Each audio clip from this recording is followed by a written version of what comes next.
Hey guys, this episode is brought to you by Alaska Brewing Company out of Juneau, Alaska. Go check out their new Wild Nest beer. Launched on March 1st, any place that you got a good retailer near you or your favorite watering hole. Here we go. Hello guys, welcome back to another installment of Galley Stories, Stories of the Bering Sea and Beyond. I am your host, Mark Kaler.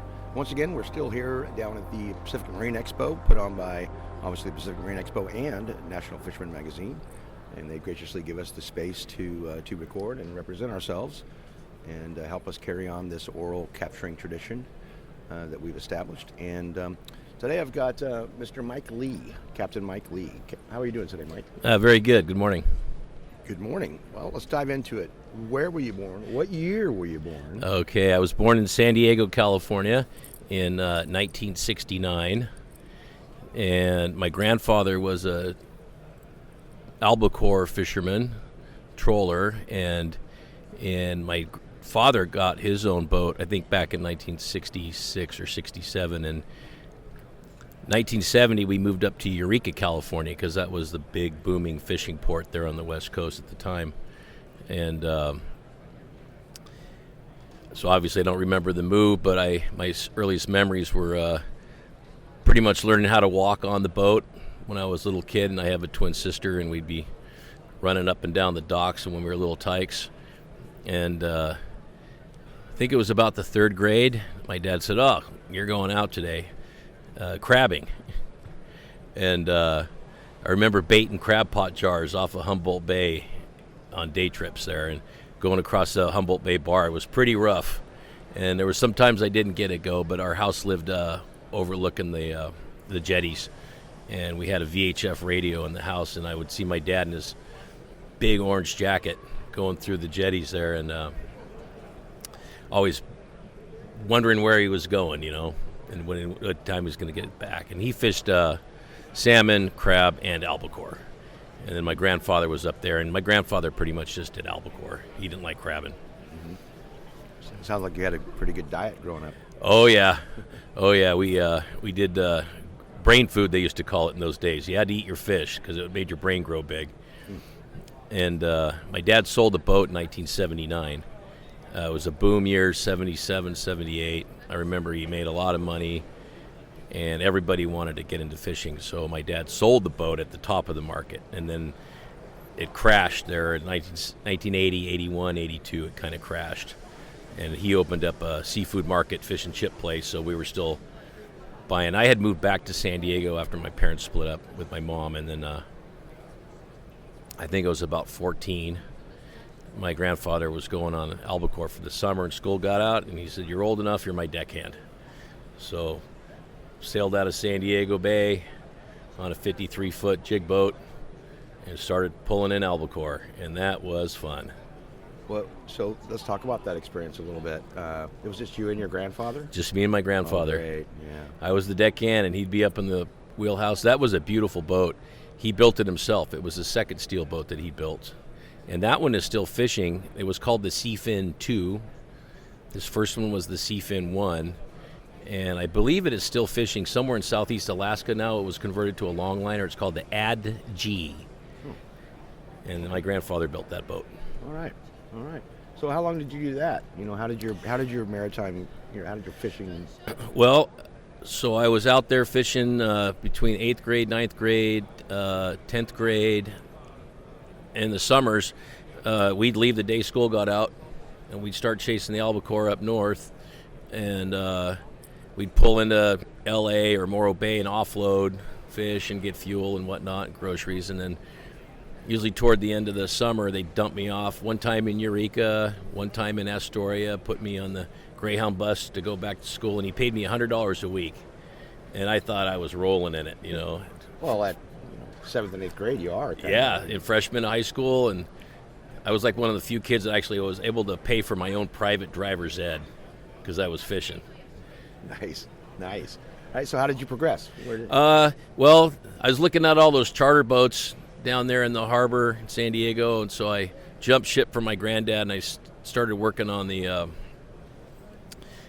charter fishing boats down there in San Diego, H&M Landing, and worked on a dive boat. So I was scuba diving at the Channel Islands and stuff. But I'd always see those big tuna seiners. down there on the waterfront in San Diego, and those were just huge boats. In my mind, they were just massive. So I'd run down there. I'm probably 14, 15 years old, and I'd just walk aboard and say, I want to work here when I get out of high school. And those guys would say, hey, kid, this industry's not long for the tooth here. Go to that ship school. And I said, what's the ship school? Oh, there's a place up by San Francisco. And one of the summers I was pulling tuna with my grandfather. A tanker went by, and it was a pretty sloppy day. We were just kind of getting bounced around, and I remembered I was on wheel watch, and my grandfather was sleeping, and I called him up, yelling at him, Grandpa, come up and look at this thing. This, big oil tanker goes by. And they were just getting a little spray on the bow. They were headed north. It was one of the Valdez tankers, TAPS tankers they call them. And he goes, oh, you could work on that. You just have to go to this ship school up there in Vallejo. So it all kind of came together. I went back, I think it was the 10th grade. I went in the guidance counselor's office in the high school, and I looked over, and there was a poster with a sailboat on it, and it said Careers at Sea, and it had this little peel-off postcard, and it said California Maritime Academy. And I put my name on it and put the address on it. I didn't have a stamp, and I went to them. They said, hey, can you guys mail this for me? And they did, and then the catalog came back. And I was so excited. I read it cover to cover, and I saw them wearing uniforms, and said, I'm not going to do that, I want to work on those seiners. And then I went to sea again that summer. I think it was between 10th and 11th grade. And I saw more ships offshore, and I went back to high school for, I think it was the 11th grade.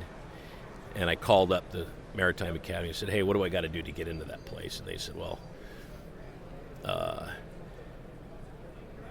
take math and science classes, get a B average, and you could apply, And you had to write a letter, and being a fisherman's son and grandson, that kind of helped, I think. And I remember I was working on the charter boats down at H&M Landing, and all the guys were saying, hey, stay here, get your 100-ton license, and you can be working on these boats, and driving them someday. And I said, I'm going to go up to that ship school.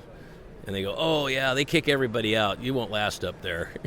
And so I drove my 1960 Volkswagen bus after I got out of high school, drove it from San Diego to Vallejo, and started school and graduated 1991. And, it was the Persian Gulf War at that time, the first Persian Gulf War. And there were ships everywhere, and you could not get a ship job in those days. And because the unions were locked up, all the big ship companies are all unionized, and you couldn't get in. And in 1990, there was a factory trawler that had gone over in Bering Sea, and some of those companies came down and started recruiting graduates from the Maritime Academy, deck guys and engineer guys, to come up and work on the boat. So a bunch of my classmates, we ended up going to the Bering Sea and started working on the factory trawlers, and did a couple of very big factory trawlers for a while. What was your first one up there? My first one was actually was a delivery job. A friend of mine, he was my roommate. He was mate, and they needed another mate to bring the American Dynasty down.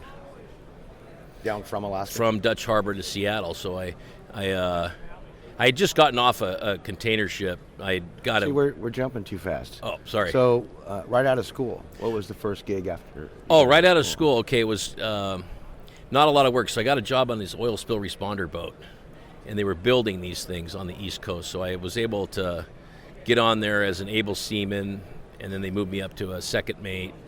It was a limited tonnage vessel, and I delivered a couple of them from Pascagoula, Mississippi, around to the West Coast through the Panama Canal. Mm-hmm. And then what's that experience like? Can you walk us through the Panama Canal? Oh, it's fascinating.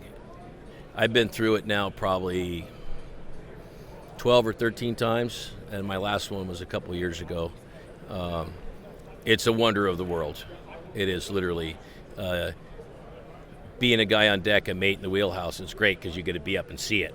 Mm-hmm. And I feel bad for the engineers down in the engine room. They don't get to see going through the canal. It's fascinating. The way the locks work, considering it's 100 years old, and watching the ships going by back and forth and going through Gatun Lake and going into the Pacific or the Atlantic. I've done transits both directions. How much time does it take?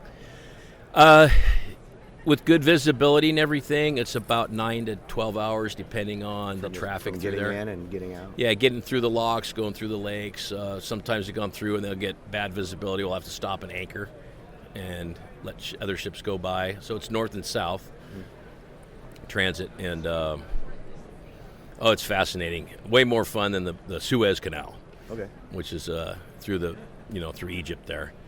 But if you haven't been on it's worth a cruise ship ride to go through the Panama Canal. Cool. It's amazing. Okay, so progressing on. That job stopped. We got these boats into their places, and they only had one mate. They didn't need another mate for when they were just positioned where they were. The oil spill responder boats. They were up and down all around the country. 250-foot vessels. I went to the Union Hall. I caught one small container ship.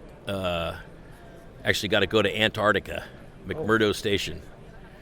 And it was odd that I got the job because that was kind of a desirable job. I just happened to be in the right place in the right time when a mate got fired, and I happened to be in the Union Hall. And they said, they pointed at me and said, "You're go." And so I took the job. It was a 68-day job. Went down to McMurdo Station as a third mate. Unbelievable down there. What's the duties of a third mate on a ship that size? Third mate, you stand a bridge watch. It's usually the 8 to 12 watch. So 8 to 12 in the morning, 8 to 12 at night, and you're responsible for keeping the vessel on track, doing the charting, piloting, plotting on the chart, collision avoidance, and on a trip to Antarctica, there's not much traffic, right? So it's a lot of looking at the water, plotting your position every hour, and you're an autopilot, but sometimes you put the sailor in hand steering so they keep current with the steering of the ship. And so I made it all the way down to McMurdo, came back, and then we were offloading at Port Hadlock, Indian Island, the naval weapons station there. All the cargo and trash for the year in Antarctica comes out because they have a zero impact policy. They don't have a garbage dump. Everything gets frozen and packed up and brought back to the States here. Probably easy to freeze down there. Oh, yeah, that's cold storage. They actually put it in refrigerated containers. And even all the human waste gets frozen in refrigerated containers and brought back up and offloaded here in Puget Sound. But at least that's where they brought it. It's 1995. And so that job was over. I was walking down the gangway, and the radio operator came running down and said, "You got a fax." And back then we didn't have email, and we were using fax machines. And my buddy here that lives here in Puget Sound, he said he needed a mate up in Dutch Harbor. So I went to the American Seafood's office, and they interviewed me, and they said, okay, and they gave me a plane ticket and said, go up to Dutch Harbor, and I brought down this factory trawler just as a mate, stand a watch, and got back, and they said, hey, do you want to go up and bring a catcher boat down? And I said, sure. So I flew immediately. We tied up, went right back to the airport, flew right back to Dutch Harbor, and got on this little 100-foot catcher boat. What was it? It was called the American Challenger. Okay.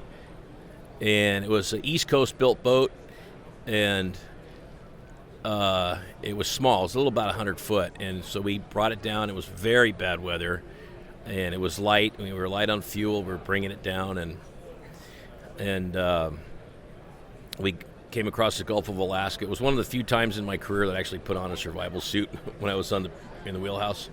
I thought maybe we might not make it through today. Really? It was bad, and we didn't have any fish on board. The stability of those vessels, as you burn fuel, you were supposed to be putting fish in the hold, right? Some weight. Well, we didn't have any weight in the boat, and we were burning fuel. So she was a cork, bobbing all around. Couldn't flood the tanks?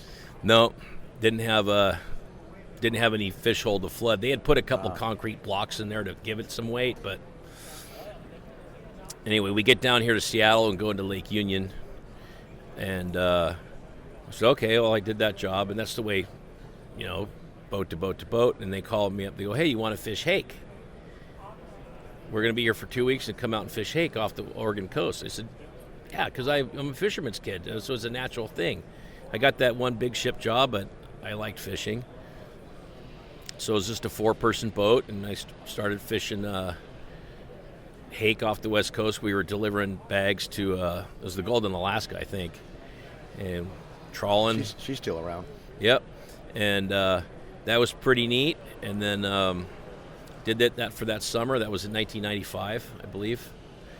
And then that season went over, and they said, "Hey, would you like to come back up to the American Empress, one of the bigger factory trawlers?" And I said, "Sure." So I went up there As a mate? as a mate. Yeah, as a second mate / purser. Okay. So like 6 hours a day I was in the wheelhouse, and 6 hours a day I was doing the administrative fish catching, processing, paperwork for reporting to National Marine Fisheries, and dealing with the crew and dealing with their paperwork and stuff. And that was kind of fun, but here I was kind of a secretary half the day. Right. But I was learning the business, Sure. the paperwork. So a bunch of my friends were on a smaller company, head gut boats. And I like those big factory trawlers, but I hopped over the next season to the head gut boats. And I ended up being there for from 96 through 99.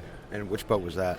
I was on the Alaska Warrior. I did a couple longliners, the Alaska Pioneer and the Alaska One. Longline trips were kind of slow for me, doing longline cod.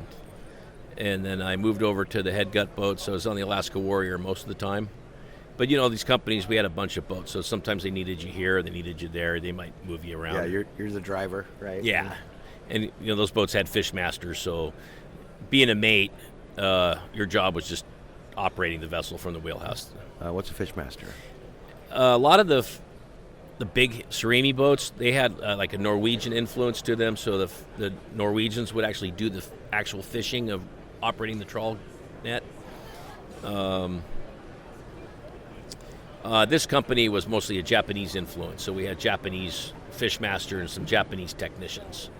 And they were like QC people, quality control people, and in the Japanese market, they are very interested in the quality and having a say in the production, right? Again, it's a head gut boat, but Yep. so I was on the mate, 12 hours on, 12 hours off with the fishmaster, and then the captain was 12 on and 12 off. I guess you got the nighttime hours? 7 at night till 7 in the morning. There are some days I didn't see the sun for weeks and weeks. If I made the mistake of like peeking out the porthole to see what the weather looked like, I could feel it inside, but I would instantly be awake, and then you couldn't go back to sleep. Yep. Okay. And progressing on? 1999, I got offered to be the captain of the Alaska Ranger. I did a couple trips as mate, and they said, "Okay, you're ready." And they said the Ranger, and I said, "Okay." And I thought about it for a little bit, and I went on vacation, flew back down to California, and I was living near Eureka, California. And I just went down to the Union Hall in San Francisco for the ship union just to see some friends. And I walk in there, and lo and behold, there was a third mate job on a container ship. And I threw my card in, and I got the job. And then I did a 35-day trip around the Pacific. I come back in the hall, and then there was another job, and I got a 35-day trip. And then, meanwhile, this company is calling me, saying, "Hey, you're going to come back. You're going to be our captain, right?" And I said no, because I remember when I was a little kid looking at those tuna seiners, and I was on my grandfather's boat, and it was 53-foot boat, and I'm looking at those tuna seiners were all 200 to 250. I think most of them were about 210 foot. And I just always want to get on the next bigger thing. Mm-hmm. So all of a sudden I get a couple container ship jobs, and then I'm look back at the factory trawler. It was kind of too small for me now. So Probably a good choice considering what happened there. Yeah. I remember I was in Seattle, Tacoma, getting on a ship, and phone's ringing. Everybody's turn on the news, and I turn on the news, and there's video footage of the survivors getting out of the helicopter on the deck of the Coast Guard cutter. And I'm looking at these guys staggering out of the helicopter in their survival suits, and I'm thinking, as a mate, you were responsible for the safety of the vessel. You know, firefighting systems, safety gear, life rafts, whatever, inspecting them. So I had put my hands on every one of those survival suits because I know they didn't buy new ones. That was a long time. It was 8 years later that it sank. But the captain and the mate, and I knew the fishmaster and the engineer, they were friends of mine. And one deckhand, I didn't know him, but that doesn't matter. We're all family up there, right, in Bering Sea. Yep. So there was 5 lost? 5. 5 lost. Yeah, I knew 4 of them. The captain. The captain, the mate. Which would have been your job. Which would have been my job. Yeah. And actually, I got called by the Coast Guard, even though it was years later. They called a lot of people that had worked on that boat and asked us what we thought would happen. And I gave my opinion, and I think I was right. Is the rudder post, on top of the rudder post, there's a bearing surface that locks together, holds it up into the rudder post, and that, because we'd seen it on another boat, that bearing surface where the rudder pivots had ground down and the rudders were starting to slip, basically fall out of the boat. Mm-hmm. And the rudder room was above the engine room, and it started to flood, and then it down flooded into the engine room, and she went up on her stern and went down. And I thought back to the one in 1990, and I thought about that one, and I thought, man, safety is a big thing, as we know. Yeah. And in the 6 years or so that I was up there, I remember hearing a couple calls on the radio for help,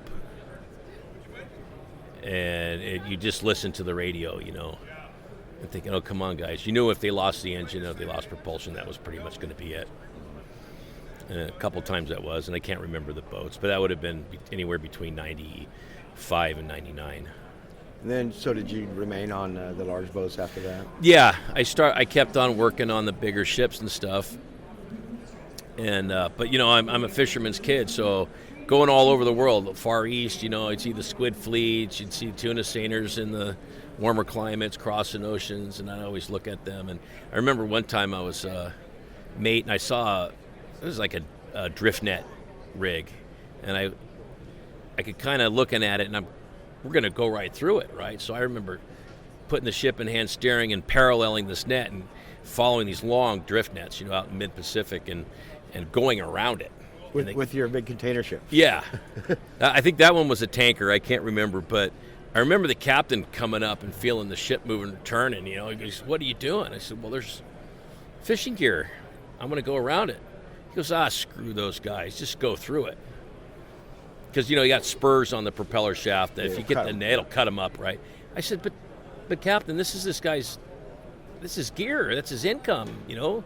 If he loses his gear to us, he can't, you know, I don't know what nationality he was. He's probably Japanese or something, but he goes, I don't care about the fishermen. And I remember looking at him, and, you know, in those days, you know, a junior officer's not going to really stand up to a captain, you know.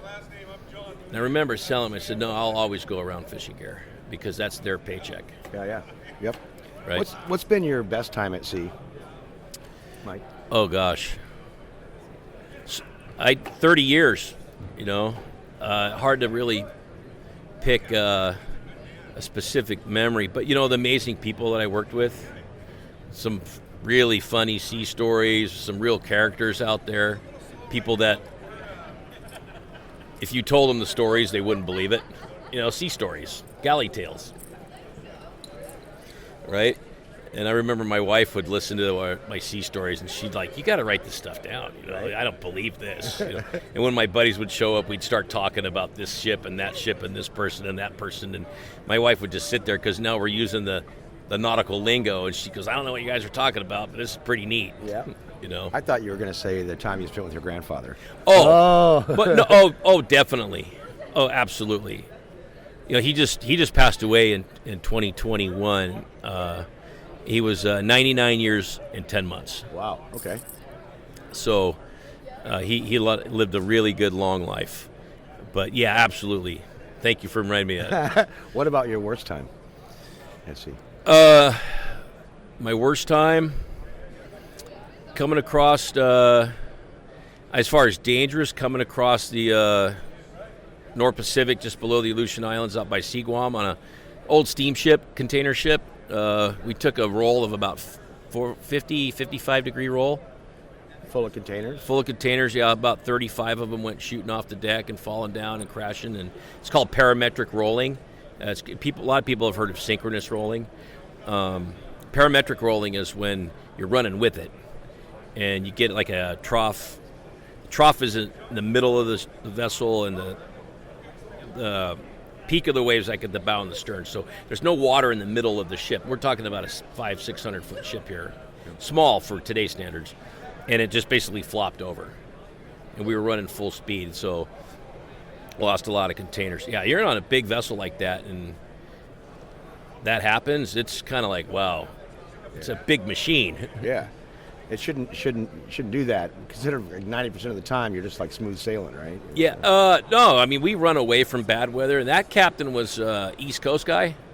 And he was filling on the West Coast, and of course, seasoned captain and everything. And we did our track line up there, and I was like, I handed him the weather report we used to print out on the old weather fax, and I wrote butt kicking on our track line underneath near Seaguam Island.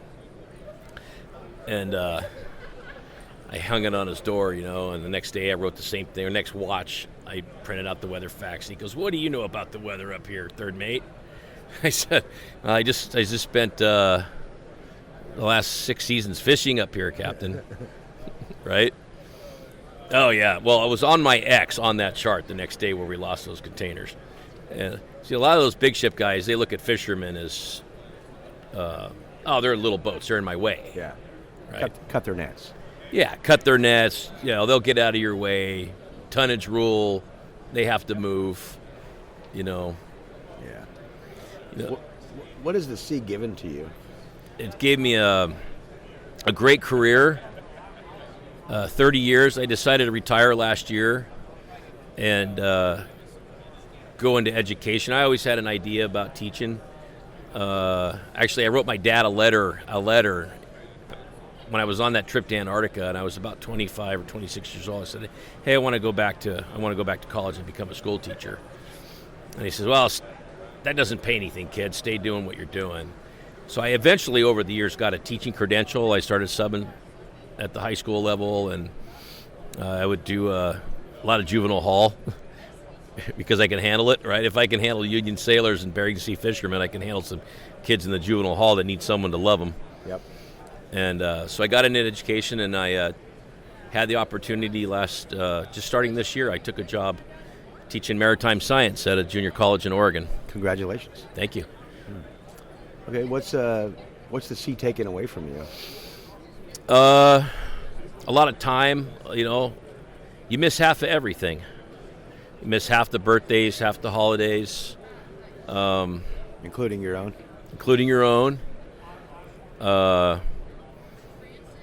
I decided to retire last year when my wife had a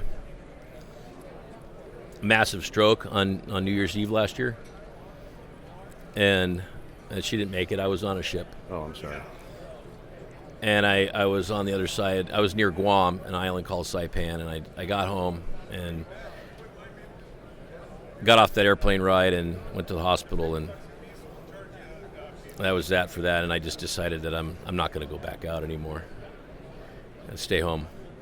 But I have now the opportunity to combine my love of the sea and 30 years, actually including the time with my grandfather.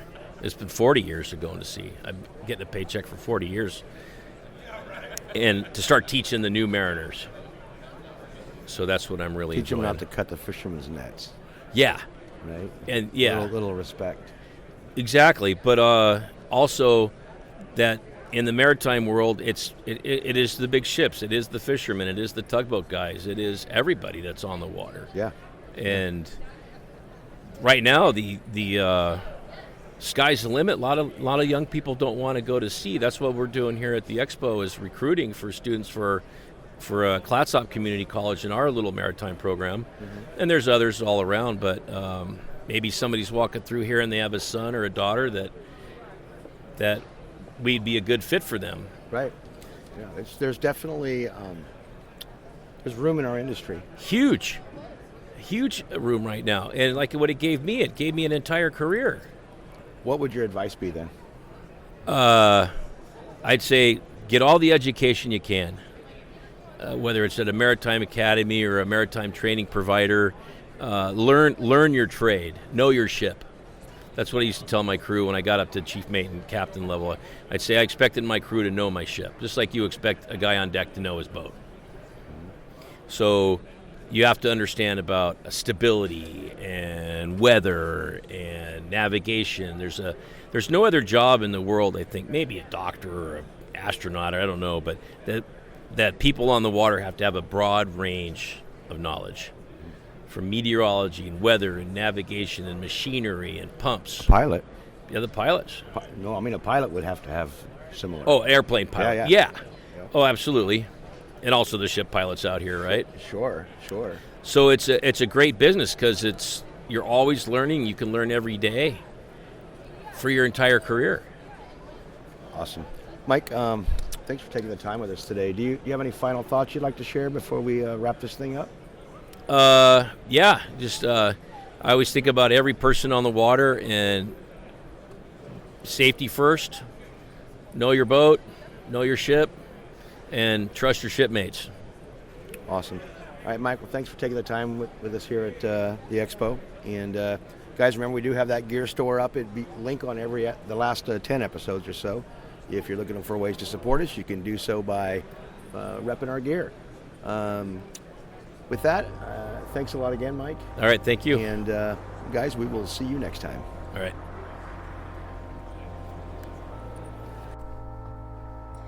Thanks for listening to Galley Stories. We hope you like what the net brought in. Please leave us a review on iTunes. Whether you like it or not, we're not fishing for compliments. Look us up on Facebook and Twitter too, and reach out to us at galleystories@gmail.com.